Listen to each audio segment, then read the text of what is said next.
So I had just posted um, something about outgrowing our old or false identity. And before I say anything about that, there's a strong possibility I will be interrupted by children or cats or rain. So just bear with me if that's the case. But I put on Facebook, I put false in quotes or false identities because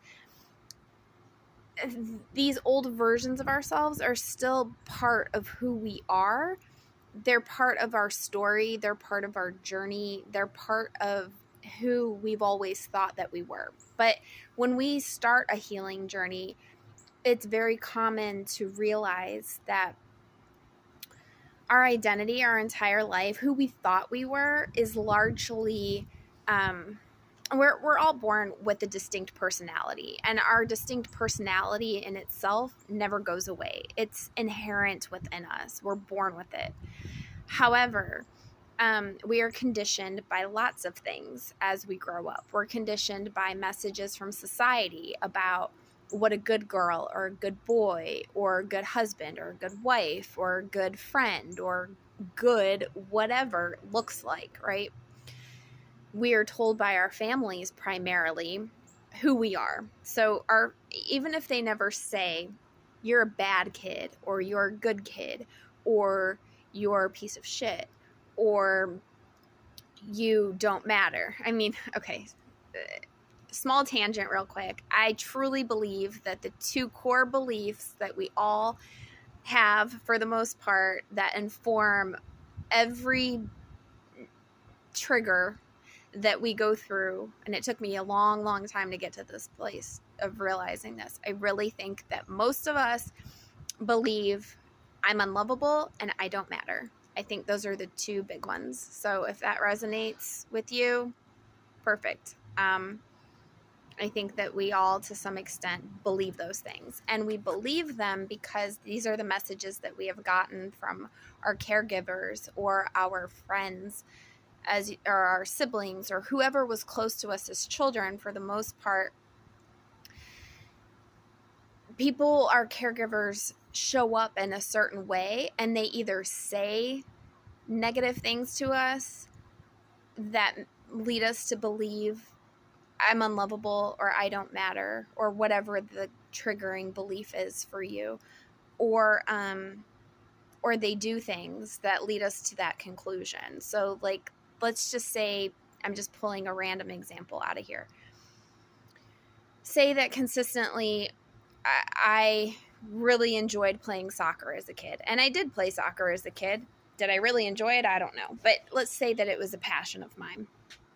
And all I wanted was for my dad to play soccer with me. And he consistently made excuses for why there wasn't enough time to do it. He was too busy. He, whatever the case may be. But he didn't go to my soccer games, okay? That's not true. My dad did go to my soccer games, but I'm just giving an example. Let's say that he did those things. That would naturally lead a child to believe, well, all I want is for daddy to show up, and daddy's not showing up. So that must mean that I don't matter. And then you build this belief as a child based on these experiences, and you carry them into your adult life, and you don't even realize that you're doing it. And so most things that trigger us throughout life are because fundamentally, even if we don't realize it, they're triggering a belief within us. So let's say that you developed this belief when you were 5 because somebody showed you by their words and their actions that you don't matter. So let's say that you're in a relationship at the age of 25 or whatever, and your significant other says something like, hey, I know you aren't feeling well, but my friends invited me out tonight, so I'm gonna go out tonight. Is that in and itself a shitty move?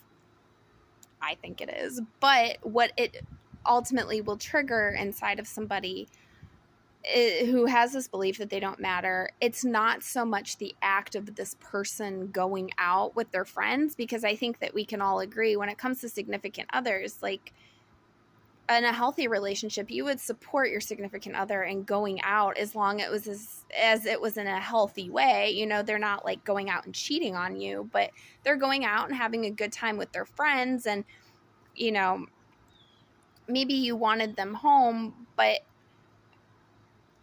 ultimately, okay, let's say that event happened and that you're super triggered by it. It's not the event that is triggering.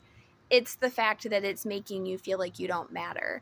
And you have felt your whole life like you don't matter. And so the act in itself of going out isn't the problem. The problem is that now you feel like you don't matter. And so we all have these triggering things that come up in our life, and it takes work to identify what belief is this triggering for me. But I will say, in all of my research and all of my learning and all of my own journey, I really think fundamentally the reasons why we have half the issues that we do is because somebody is triggering something within us. But I'm laying the groundwork for the idea of core beliefs, because what happens is that we've built our identity based on these beliefs. So, you know, our whole lives we go along believing we are a certain way or we are a certain type of person. For many people, we believe we're shit people. We believe we're not worthy. We believe we don't matter. We believe we're unlovable, no matter what anybody says, because that's a core belief that we hold. We're like, that's great that you think that, but you're a fucking liar. I mean, it's kind of, until we deal with the belief in itself,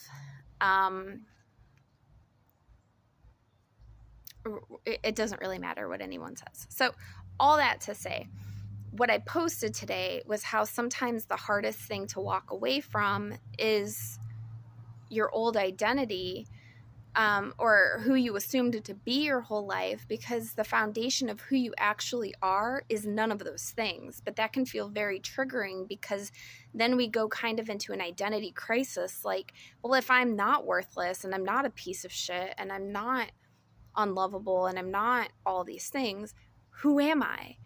And so what happens on the healing journey is that once we recognize how conditioned we are to believe that we're a certain way, and that didn't come from actually being that way, it came from what we were told that we should be, either on TV, or if we're young enough, social media, or from friends or from family. But our entire identity has been structured around what we've been told we are, and not actually who we know we are inside. Like, you know, I grew up feeling like my name is Selena and I'm not important to anybody. That's one of my core beliefs. And I'm working on it, and it still gets triggered a little bit, but it's much better than it used to be. But I'm Selena and I'm not important. My voice doesn't matter. Nothing I say matters. Nobody cares what I think. If I grew up believing that, realizing that came from somewhere, and that somewhere was not actually me, that's not actually who I am, shifting from that into, I do have a voice and I am important and what I say does matter, can be very, very challenging. Because if I'm not who I was for 37, I'll be right there. I said that I can have food. I'll be right there. I said I can have food. I did say that, and I will be right there. No, right Please now. close the door. Right now. The bridge between who I always thought I was and who I actually am can be very painful, because what happens is we go through a stage of anger, intense anger and rage that somebody led me to believe this. And then we go through a stage of blaming, like, this is your fault, this is his fault, this is society's fault, this is culture's fault, this is humanity's fault, this is my ex-boyfriend's fault, and those people do have faults. They certainly could have done a whole lot better. They really could have, especially knowing what we needed. But ultimately, They concocted an identity for you and told you who you were. And once you realize that was done to me and I'm not actually that person, like I'm Selena who is strong-willed and confident and independent and yeah. Please take me Ralph and Bella. No, I will be right there. No, please take me Ralph and Bella. I'll be right there. I don't. Ralph and Bella? Yeah, it's a show. I've never heard of it. Hold I on. have heard of it. Okay, can you stop? I watched it today. Ralph and Bella. Okay, here you go. Thanks. Okay, close the door, please. I'll be right in. Soon. Once we realize, like, I get to actually choose who I am, walking away from our old identity and all of the implications of that can be really, really painful. And that's what the meme I posted is talking about, because what happens is you start losing people and you start reframing the relationships you've had your whole life in your mind, and a lot of times coming to the realization none of them were ever what I thought that they were. I thought this person loved me. Not true. This person was using me. This person was controlling me. This person had their own issues and doesn't even know what love is. Didn't certainly know how to love me. And so walking away from the stories that we tell ourselves, the identities we've labeled or we've attached ourselves to. Like, I attached myself to the identity of I'm a depressed person because I discovered from a young age that I wasn't getting the attention that I needed. And whether that attention rightfully was mine or not, I still feel like I needed somebody to pay attention to me, and I did not feel somebody was doing that in the way that I needed. And so how did people get attention on the TV shows I was watching? And I was watching shows that were way too mature for my age. A lot of people were depressed. And so at some point, I think I adopted an identity of depression in order to receive attention, even though it was negative attention. And eventually that became who I thought I actually was. And so I identified as a depressed person. And I think at some point I actually did become depressed. I actually did have clinical depression, but I had adopted that identity. And once I realized, like, at some point, I'm please don't mistake what I'm about to say for me saying that depression isn't real. It's absolutely real. But for me, I adopted that identity and then I became it.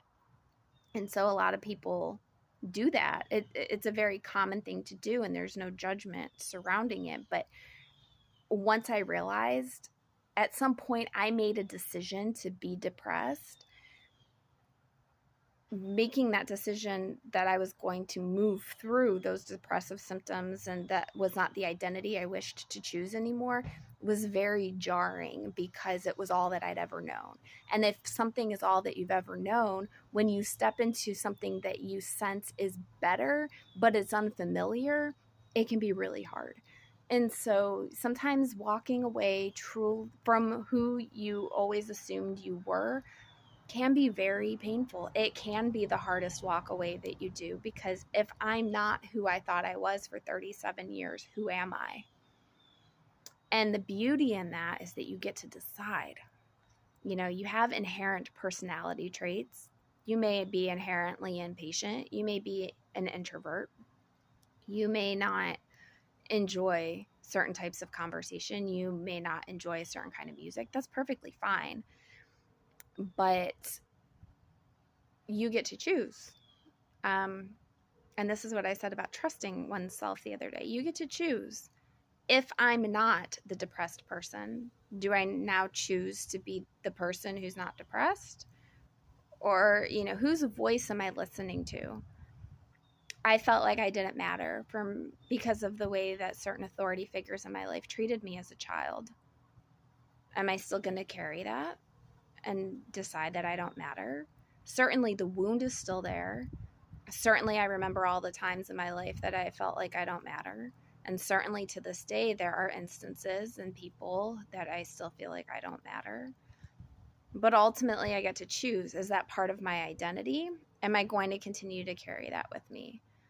And because I've identified with it for so long, walking away from that and making that choice can be very challenging because it's all I've ever known.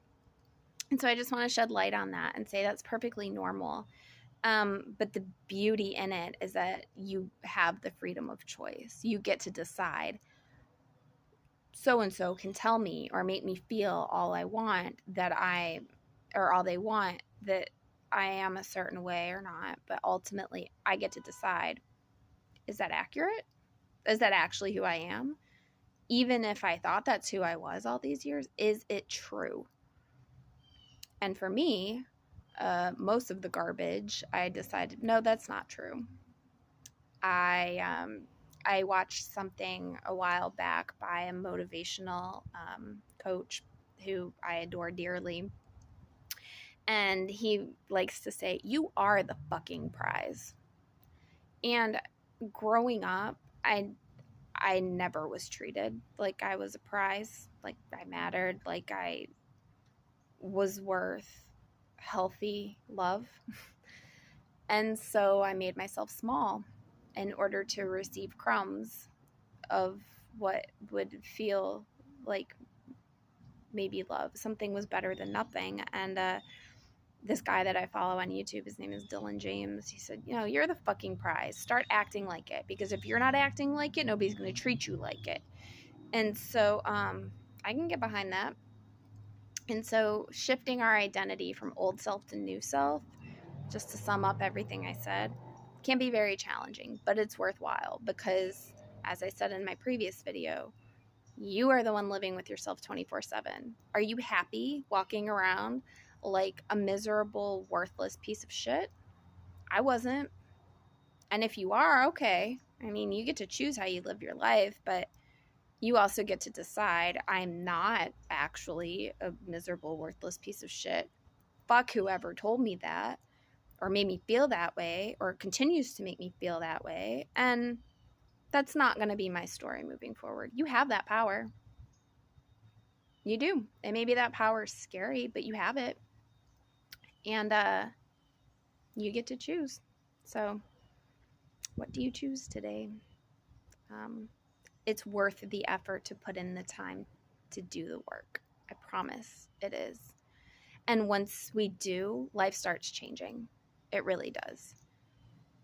People start realizing they can't treat us like they've always treated us. And that might mean that some relationships dissolve and some people just aren't in our lives anymore. And that's okay, because those aren't the relationships that we deserve or that we wanted anyway. That's fine. Let them go.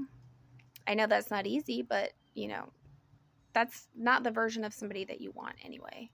You deserve better than that, and you want better than that. And so you should have better than that. So you got this. It's hard. It's hard work, but it is so worth it, I promise. And anybody who knew me as scared little, I don't ruffle feathers, Selena, if you're watching this, I guarantee 100% you're seeing a different version of me. And I'm not sorry. So I hope everyone's having a good day. My kid, I'm hungry, feed me. You said you were going to feed me. So thank you for watching this. As always, I'm here for you. And whatever you're going through, you're going to get through it. You can do hard things, and it is worth it. And you are worth it.